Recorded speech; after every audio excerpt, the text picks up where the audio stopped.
नमस्कार दोस्तों, आप सभी का कबीर अमृतवाणी सभा में स्वागत है। एक बार पुनः मैं आपका स्वागत कबीर के दोहे के साथ करना चाहता हूँ। कबीर का वो दोहा जो इस बार आपके सामने प्रस्तुत होगा, वो हमारे समाज की एक नई व्यवस्था के साथ रूबरू कराएगा। कबीर का ये दोहा कुछ इस तरह से है।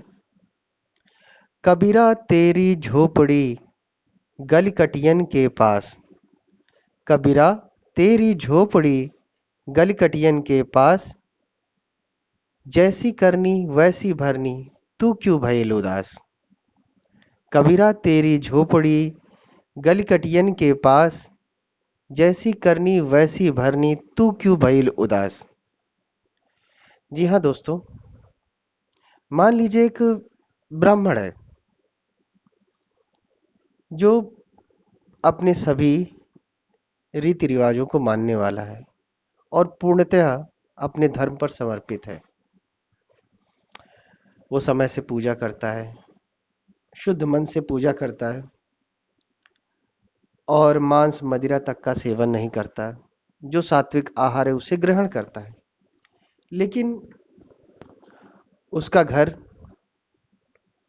चारों तरफ कसाईयों के मोहल्ले में घिरा रहता है। ऐसी परिस्थिति में उसे हमेशा डर लगा रहता है कि वो किस तरह से अपना जीवन यापन करे। तो कबीरदास जी ने बहुत ही साधारण शब्दों में ये बात कही है कि कबीरा तेरी झोपड़ी गली कटियन के पास, जैसी करनी वैसी भरनी, तू क्यों भइल उदास। कबीरदास जी ये कहते हैं कि हे व्यक्ति, तुम्हें परेशान होने की आवश्यकता नहीं है। भगवान स्थान के नाम पर पाप पुण्य का लेखा जोखा नहीं करते। भगवान व्यक्ति विशेष के पाप पुण्यों को ध्यान में रख करके कुछ निर्णय लेते हैं।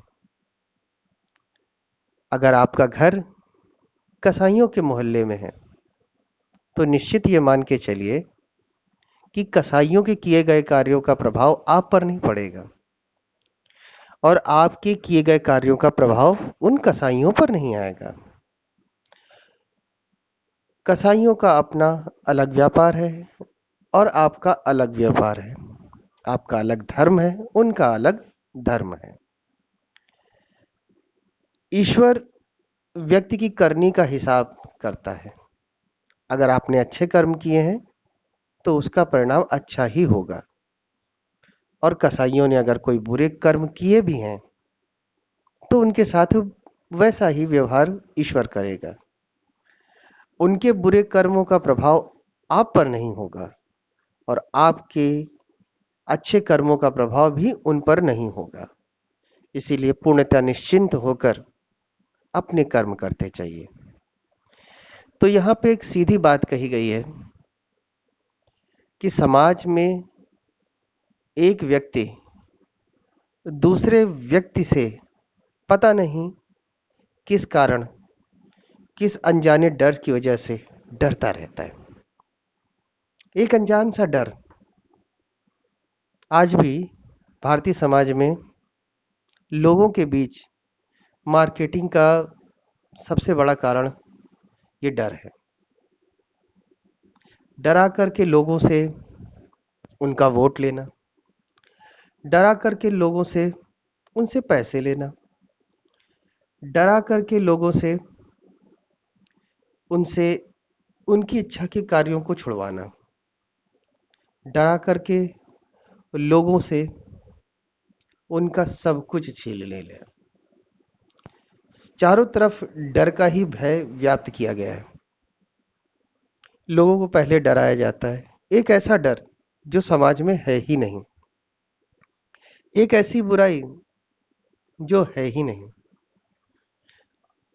और उस डर के सहारे हम इतना वास्तव में डर जाते हैं कि हम ईश्वर को ही भूल जाते हैं। हम ये भूल जाते हैं कि उन सारे डरों को समाप्त करने वाला तो ईश्वर ही है, लेकिन हम उस डर से डर जाते हैं और ईश्वर को ही भूल जाते हैं।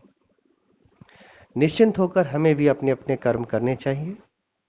अगर मैं अच्छा करूंगा तो उसका परिणाम अच्छे के रूप में मुझे मिलेगा। अगर मैं कुछ बुरा कर रहा हूं तो उसका परिणाम भी मुझे ही मिलेगा। लेकिन मेरे किसी बुरे कार्य का परिणाम किसी अच्छे के प्रति नहीं जाएगा, या किसी की अच्छाई का लाभ मुझे नहीं मिलेगा। अपने अपने कर्मों का हिसाब अपने अपने कर्मों के तरीके से होगा। हर व्यक्ति को देखकर ही भगवान उसके पाप और पुण्य का लेखा जोखा करता है। इसीलिए निश्चिंत रहिए और सिर्फ अपना कर्म करिए। धन्यवाद।